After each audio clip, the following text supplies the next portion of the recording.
হর হর মহাদেব বন্ধুরা, আজকের থেকে স্টার্ট হলো মিশন ডাব্লিউবি এসিডিসিএল 2025, যেটা হলো সবার জন্য ফ্রি। ওকে, এই কোর্সের কন্টেন্টে থাকবে লেটেস্ট টিসিএস প্যাটার্নের থিওরি অ্যান্ড কোয়েশ্চেন্স।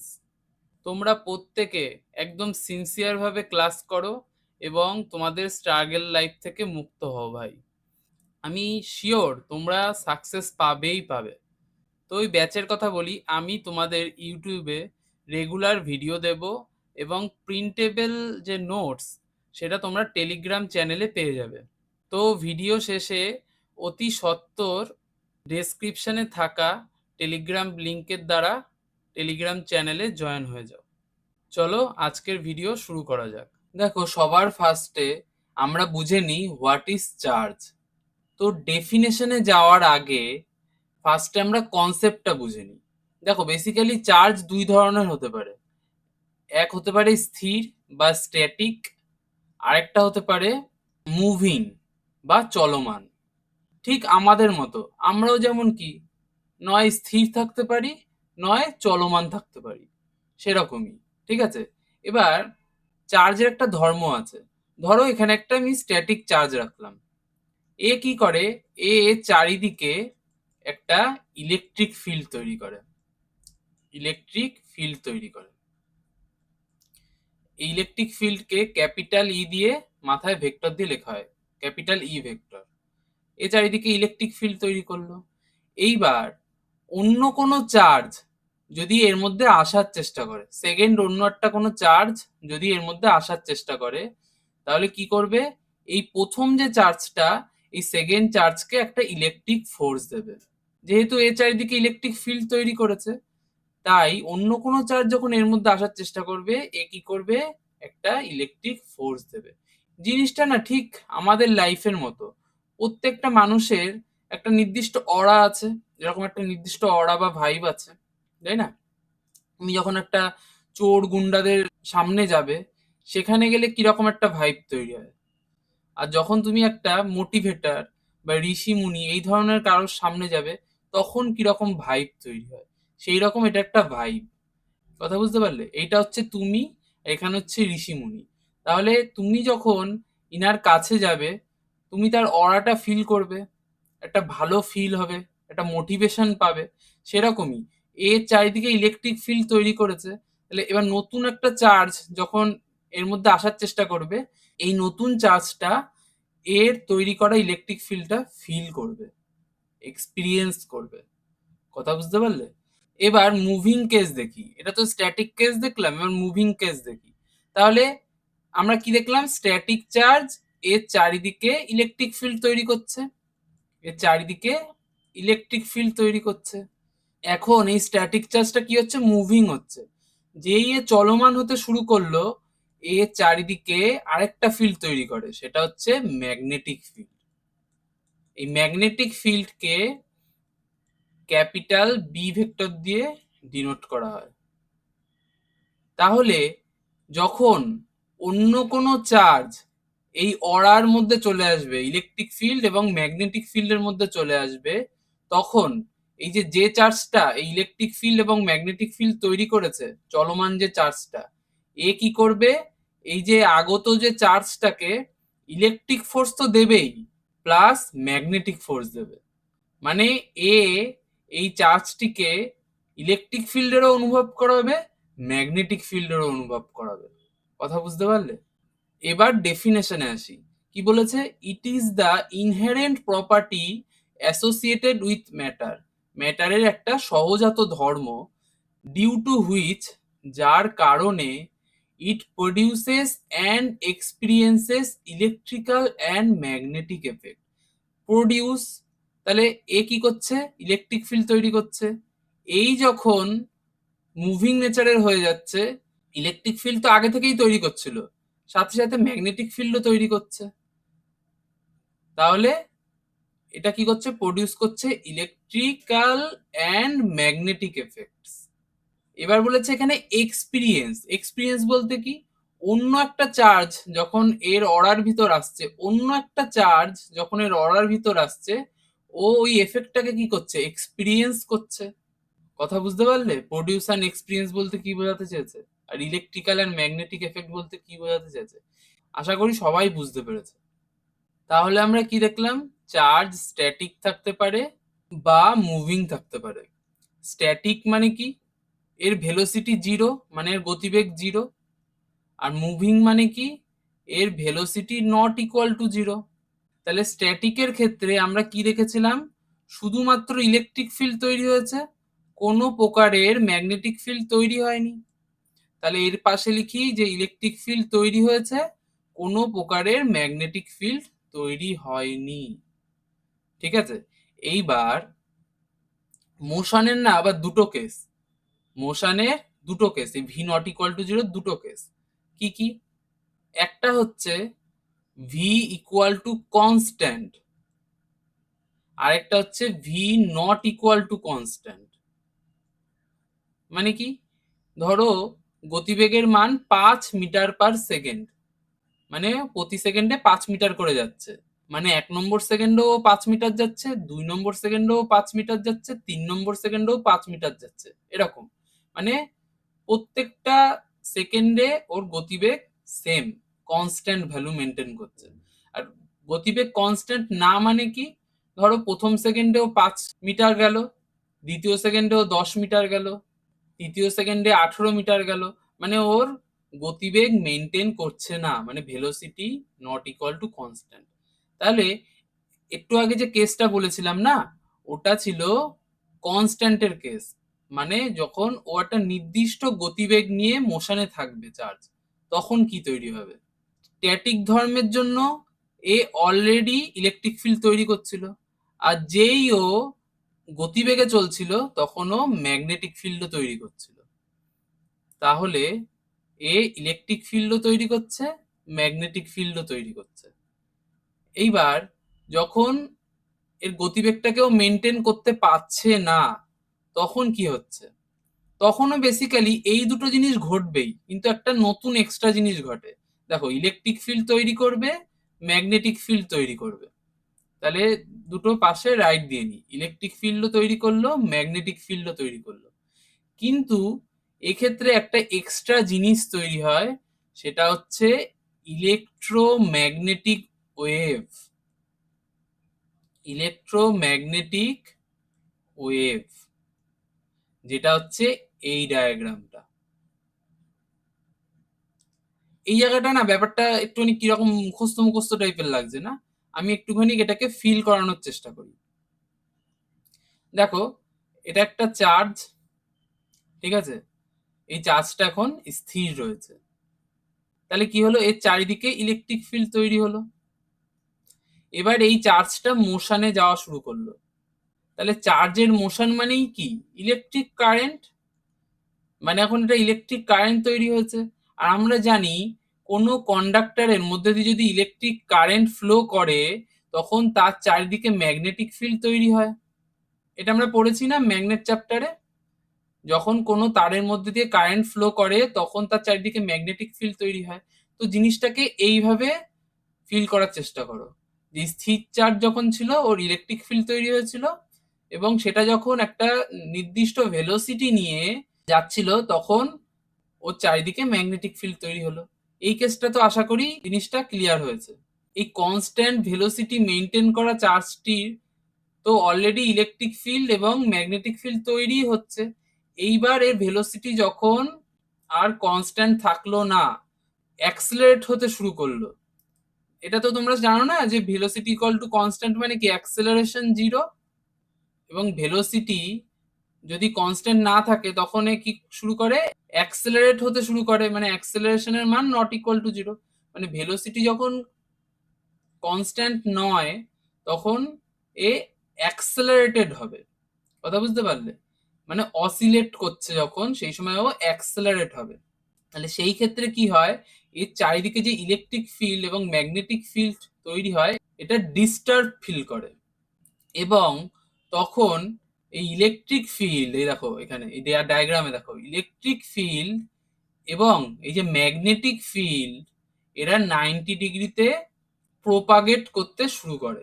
প্রোপাগেট মানে বংশ বিস্তার টাইপের বোঝাচ্ছে, এর আধিপত্য বাড়াতে শুরু করে, ঠিক আছে, এ দেখো চলতে শুরু করে।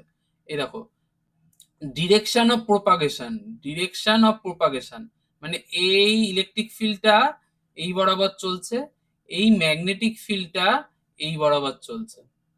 কথা বুঝতে পারলে? এই যে এখানে অসিলেটিং চার্জ হচ্ছে, ঠিক আছে, অসিলেটিং চার্জ মানে মুভিং অসিলেটিং চার্জ হচ্ছে, যার velocity not equal to constant.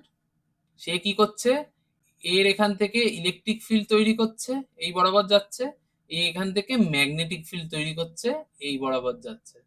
আর এরা একে অপরের সঙ্গে 90 ডিগ্রিতে রয়েছে। দেখো এখান থেকে একটা কোয়েশ্চেন আসে যে ইলেকট্রোম্যাগনেটিক ওয়েভের ক্ষেত্রে এই যে ইলেকট্রিক ফিল্ড, ম্যাগনেটিক ফিল্ড এবং ডিরেকশন অফ প্রোপাগেশনের মধ্যে অ্যাঙ্গেল কত, ঠিক আছে, এটা একটুখানি ক্লিয়ারলি বোঝানোর চেষ্টা করি। দেখো এই যে জেড, এই জেড অ্যাক্সিস বরাবর আমার ইলেকট্রিক ফিল্ড যাচ্ছে, তাহলে এটাকে আমি জেড প্লেন ধরে নিলাম, জেড প্লেন ধরে নিলাম। দেখো এটা হচ্ছে আমার জেড প্লেন, এই জেড প্লেন বরাবর আমার ইলেকট্রিক ফিল্ড। দেন দেখো এই ওয়াই অ্যাক্সিস বরাবর আমার ম্যাগনেটিক ফিল্ড যাচ্ছে, তাহলে এটাকে আমি ওয়াই প্লেন ধরে নিলাম, বুঝলে? তাহলে খেয়াল করো এই যে জেড প্লেন আর এই যে ওয়াই প্লেন, এদের মধ্যে অ্যাঙ্গেল কত হচ্ছে, এদের মধ্যে অ্যাঙ্গেল হচ্ছে 90 ডিগ্রি,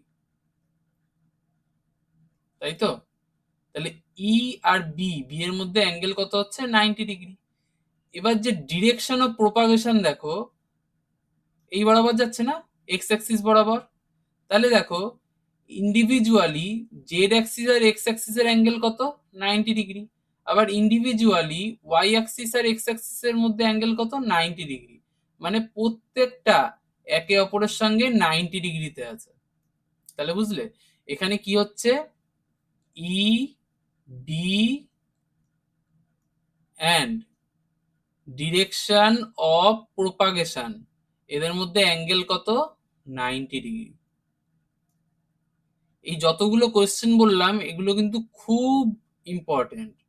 যখন ভেলোসিটি ইকুয়াল টু 0 তখন কি হচ্ছে, যখন ভেলোসিটি ইকুয়াল টু কনস্ট্যান্ট তখন কি হচ্ছে, যখন velocity not equal to constant কি হচ্ছে। অনেক সময় অ্যাক্সেলারেশনের ফর্মেও কোয়েশ্চেন চলে আসে। আর এদিকে এইটা, আশা করি সবাই বুঝতে পেরেছো। যদি কোনো রকম প্রবলেম হয় আমাকে জানাবে, আমি ট্রাই করব ডাউট ক্লিয়ার করার। এখন রিসেন্টলি যে ধরনের কোয়েশ্চেন আসছে সব এই স্টেটমেন্টের ফর্মে কোয়েশ্চেন আসছে, যে নিচের 4টি অপশনের মধ্যে কোনটা ঠিক, বা নিচের 4টে অপশনের মধ্যে কোনটা ভুল।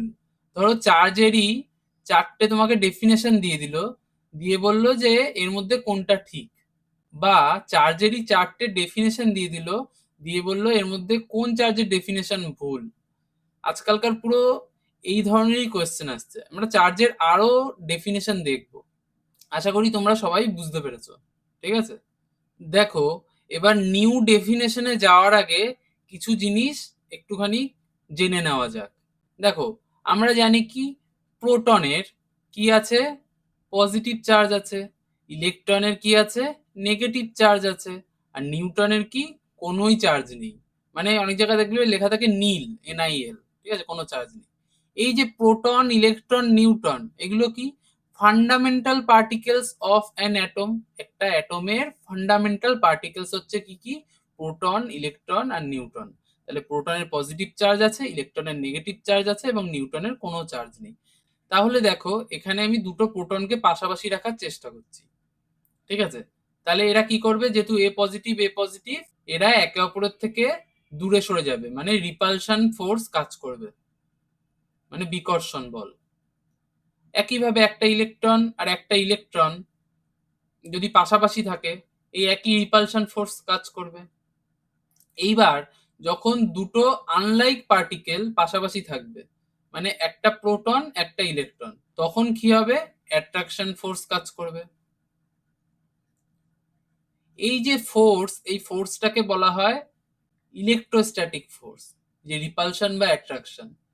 কি বলেছে, this electrostatic force produces due to interaction of particles. এই যে পার্টিকেল গুলোর ইন্টারাকশন হচ্ছে তার জন্যই এই রিপালশন বা অ্যাট্রাকশন ফোর্স তৈরি হচ্ছে। তাহলে এবার চার্জের নতুন ডেফিনেশনটা কি সেটা দেখে নি। কি বলেছে, charge is a property by which a electrostatic force is produced due to interaction of particles. মানে কি, ইন্টারাকশন অফ পার্টিকেলের ফলে রিপালশন বা অ্যাট্রাকশন ফোর্স বা যেটাকে আমরা বলছি ইলেকট্রোস্ট্যাটিক ফোর্স তৈরি হচ্ছে। আর এই ইলেকট্রোস্ট্যাটিক ফোর্স তৈরি হচ্ছে যে ধর্মের কারণে, সেটাই হচ্ছে চার্জ। এবার এই ডেফিনেশনটা আর ওই ডেফিনেশনটা একটু ডিফারেন্ট হয়ে গেল না? এবার এদের মধ্যে মিল দেখি। ধরো এখানে একটা চার্জ রয়েছে, এ কি করবে, এর চারিদিকে ইলেকট্রিক ফিল্ড তৈরি করবে। এবার অন্য একটা পজিটিভ চার্জ যদি এখানে আসে, তাহলে এ কি করবে, একে রিপালস করবে, মানে বিকর্ষণ বল দেবে একে। আর এবার যদি একটা নেগেটিভ চার্জ আসে, এ কি করবে, একে আকর্ষণ করবে। এবার আশা করি দুটো ডেফিনেশনের মধ্যে মিল পাওয়া যাচ্ছে। এবার চার্জের আমরা আরেকটা ডেফিনেশন দেখব, তার আগে আমরা এই বেসিক কনসেপ্টটা বুঝে নিই। দেখো, এই অ্যাটমটার নিউক্লিয়াসে 11টা প্রোটন আছে, এখানে নিউট্রনও আছে। নিউট্রনের যেহেতু চার্জ 0, মেইনলি প্রোটন আর ইলেকট্রনেরই চার্জ রয়েছে, সেই জন্য আমি প্রোটন আর ইলেকট্রন দিয়ে দেখাচ্ছি, নিউট্রন এই ছবিতে আমি দিইনি। তাহলে এখানে 11টা প্রোটন আছে, তাহলে এর বাইরের কক্ষেও 11টা ইলেকট্রন থাকবে, দুটো, 8টা, একটা, 11টা। ঠিক আছে, তাহলে এখানে প্রোটন আছে 11টা, ইলেকট্রন আছে 11টা। তাহলে প্রোটন আর ইলেকট্রনের মান সেম। যে বডিতে প্রোটন আর ইলেকট্রনের মান সেম হয় তাকে আমরা বলি electrically neutral body. Electrically neutral body.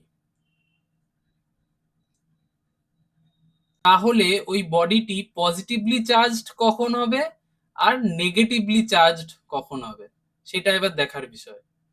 দেখো এই ছবিটাই আমি আরেকবার এঁকেছি। তাহলে এখানে কি রয়েছে, প্রোটন আর ইলেকট্রনের মান সেম, দুটোই 11টা করে আছে। আচ্ছা বলো তো এটা কোন অ্যাটম, এটা হচ্ছে সোডিয়াম, তাই না? তাহলে এবার কি করলাম, এর সর্ববহিস্থ কক্ষ থেকে যে একটা ইলেকট্রন রয়েছে সেটাকে আমি বার করে দিলাম, একটা ইলেকট্রন রিমুভ করে দিলাম, একটা ইলেকট্রন রিমুভ করে দিলাম। তাহলে কি হলো, প্রোটনের সংখ্যা তো এখনো 11টাই রয়েছে, বাট ইলেকট্রনের সংখ্যা এখন 10টা হয়ে গেল। তাহলে প্রোটনের মান ইলেকট্রনের থেকে বেশি, তাহলে পজিটিভ চার্জ এখানে বেশি আছে নেগেটিভ চার্জের তুলনায়। তাহলে এই ক্ষেত্রে এই বডিটি হবে পজিটিভলি চার্জড।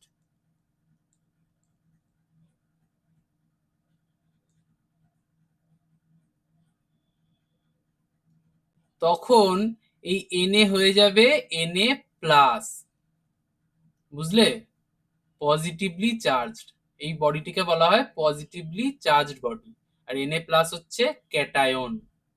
ঠিক আছে, আচ্ছা এই জায়গাটা আমরা ভাগ ভাগ করে দিই, তাহলে বুঝতে সুবিধা হবে।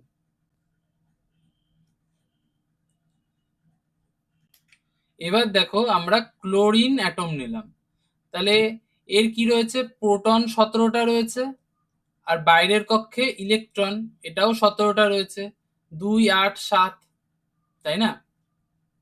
তাহলে কি করলাম, এখানে 7টা ইলেকট্রন রয়েছে বাইরের কক্ষে, তাহলে এবার কি করলাম, বাইরে থেকে একটা ইলেকট্রন নিয়ে আসলাম।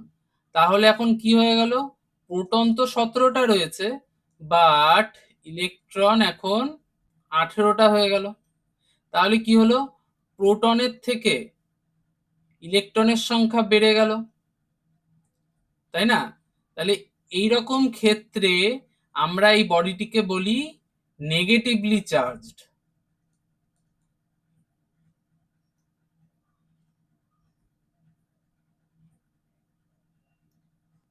আর Cl এখন হয়ে গেল Cl মাইনাস, মানে এর ক্ষেত্রে এখন নেগেটিভ চার্জের পরিমাণ বেশি, আর এটার নাম হচ্ছে অ্যানায়ন। আশা করি electrically neutral body, positively charged body এবং নেগেটিভলি চার্জ বডি সম্পর্কে কনসেপ্ট সবার ক্লিয়ার। এবার আসি চার্জের নতুন ডেফিনেশন সম্পর্কে। তাহলে কি বলেছে? So the excess or deficiency of electron in a body gives the concept of charge. তাহলে এক্সেস অফ ইলেকট্রন কখন হচ্ছে? যখন ও নেগেটিভলি চার্জড। আর ডেফিসিয়েন্সি অফ ইলেকট্রন কখন হচ্ছে? যখন ও পজিটিভলি চার্জড। আশা করি প্রত্যেকের ক্লিয়ার। তাহলে এটাও একটা চার্জের ডেফিনেশন।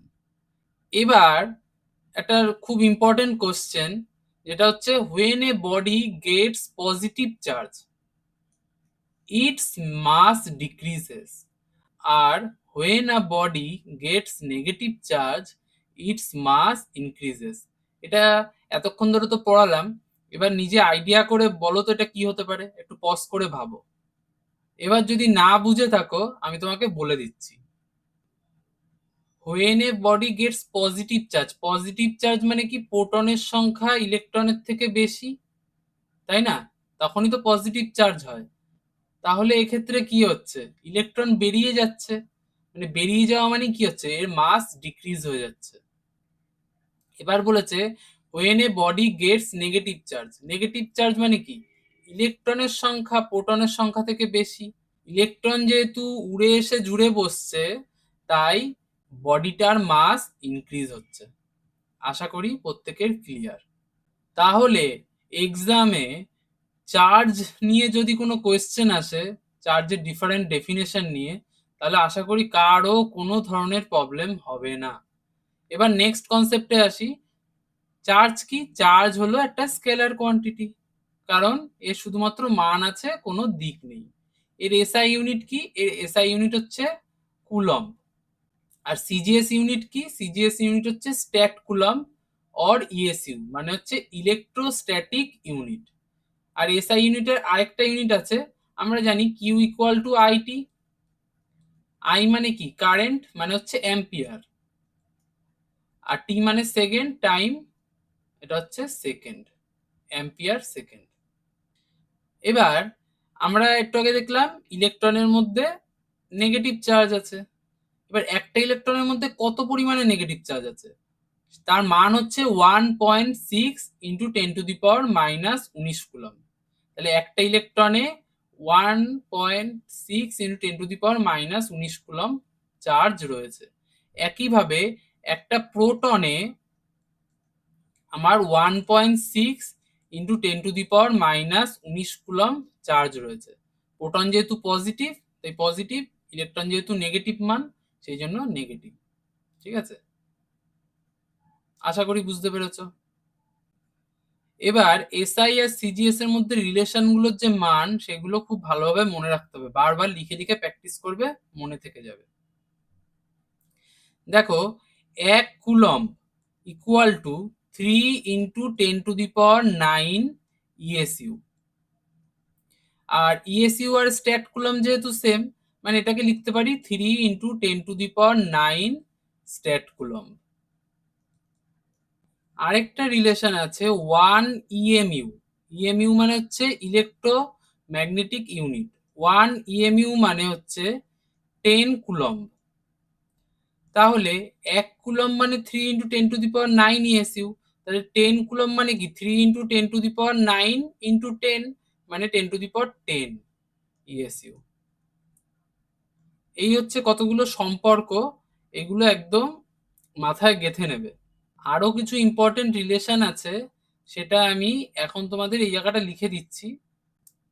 এটা একটু পরের জিনিস অ্যাকচুয়ালি, যে 1 ফ্যারাডে, এটা ক্যাপাসিটেন্স চ্যাপ্টারে আছে, 1 ফ্যারাডে ইকুয়াল টু 96,500 কুলম্ব। আর 1 ampere hour equal to 3600 coulomb. এগুলো সব পরীক্ষায় আসে, বুঝতে পারলে? এগুলো একদম ভালোভাবে মাথায় নিয়ে রাখবে। দেখো একটা কোয়েশ্চেন দেখি, how many electrons are there in 1 coulomb charge? এটা সবাই অ্যান্সার লেখো তো, আর আমি সলিউশন বলে দিচ্ছি। দেখো একটু আগে আমরা দেখেছি একটা ইলেকট্রনে কতগুলো চার্জ আছে? 1.6 ইন্টু 10⁻⁻19 কুলম্ব। তাহলে 1 কুলম্বে কত হবে? ঐকিক নিয়ম 1/1.6 ইন্টু 10⁻⁻19 ইলেকট্রন, মানে একটা কুলম্বে এতগুলো ইলেকট্রন আছে। এবার একটা জিনিস ভাবো, 1/1.6 একদম মুখস্থ করে নেবে, 0.625 হয়, ঠিক আছে? আর 1/10⁻⁻19 মানে 10⁻19 ইলেকট্রন, বা এটাকেই লেখা যায় 6.25 ইন্টু 10⁻18 ইলেকট্রন আছে। দেখো তোমাদের সঙ্গে একটা ইম্পর্টেন্ট চার্ট শেয়ার করছি। এই চার্টের বেসিক জিনিস সবারই মনে থাকে, কিন্তু এই যে মাস আর এই যে ডিসকভার্ড বাই, এটা সবার মনে থাকে না। তাহলে বেসিক কোনটা কোনটা? ক্যারেক্টার আর চার্জ। ক্যারেক্টার কি? ইলেকট্রনের নেগেটিভ, প্রোটনের পজিটিভ, আর নিউট্রনের কোনো চার্জ নেই। আর এর চার্জ কি হবে? -1.6 ইন্টু 10⁻⁻19 কুলম্ব। প্রোটনের সেই একই ভ্যালু, জাস্ট পজিটিভ হবে, আর নিউটনের 0। এবার মাসটা আমি কি করে মনে রাখবো? দেখো তোমরা রিজনিং এ করেছো, পি এর অবস্থানের যে ভ্যালুটা সেটা কত? 16। দেখো এখানেও 16 আছে, তো ইজিলি মনে থেকে যাবে। আর ইলেকট্রন আর 9 এর মধ্যে কি কোনো রিলেশন পাচ্ছ? একটু ভেবে দেখো তো ভালো করে। দেখো আমি তোমাদের বলে দিই, ছোট হাতের যে ই, এটা দিয়েই তো ইলেকট্রনকে ডিনোট করা হয়। তাহলে ই আর 9 এর মধ্যে মিল পাচ্ছ? দেখো অনেকটা ওরকম দেখতে না? তাহলে এইভাবে মনে রাখবে। আর নিউট্রন আর প্রোটনের মাস তো অলমোস্ট সেমই থাকে। আর প্রোটন ইলেকট্রনের থেকে ভারী, এটা তো সবারই মনে থাকে। কত গুণ ভারী থাকে? 1837 গুণ ভারী থাকে। আর ঐকিক নিয়মে ইলেকট্রন কত হবে? প্রোটনের থেকে 1/1837 গুণ ভারী হবে। এবার হচ্ছে বলি, ইলেকট্রন কে আবিষ্কার করেছিলেন? J Thomson. এবার মনে রাখবে কি করে? এই দেখো, রন সন, একই টাইপের না? অন অন লাস্টে আছে। আচ্ছা, প্রোটন কি করে মনে রাখবে? আজকাল গোল্ডের যা দাম বেড়েছে, তাতে গোল্ড কারা কেনে? প্রো লোকেরা, একদম প্রো লোকেরা কেনে। তাই প্রোটন হচ্ছে গোল্ড স্টেইন। আর নিউট্রন চ্যাডউইক, জেমস চ্যাডউইক। কি করে মনে রাখবে? নিউটনের তো কোনো চার্জই নেই, তাই ভীষণ উইক, তাহলে জেমস চ্যাডউইক। এবার একটা ইম্পর্টেন্ট জিনিস, প্রোটন ডিসকভার তো করেছিল গোল্ডস্টেইন, বাট প্রোটনের নামকরণ কে করেছিল? প্রোটনের নামকরণ করেছিল কে বলতো? যদি জানো কমেন্টে লিখে দাও। প্রোটনের নামকরণ করেছিল রাদারফোর্ড। রাদারফোর্ড। তাহলে আজকের ক্লাস আমি এখানেই এন্ড করছি। যদি আমার ক্লাস তোমাদের ভালো লাগে তাহলে অবশ্যই লাইক কমেন্ট করে জানাও, আর আমার ক্লাসের প্রপার রিভিউ দাও, যে আমি তোমাদের জন্য কি এইভাবে ডিটেলসে কনসেপ্ট ভালো করে বুঝিয়ে ক্লাস নেব, নাকি ক্রাশ কোর্স টাইপের করব, যেখানে বোঝানোটা কম থাকবে এবং ডেটা হিউজ পরিমাণে থাকবে। তো অবশ্যই জানিও। দেখা হচ্ছে নেক্সট ভিডিওতে। Thank you.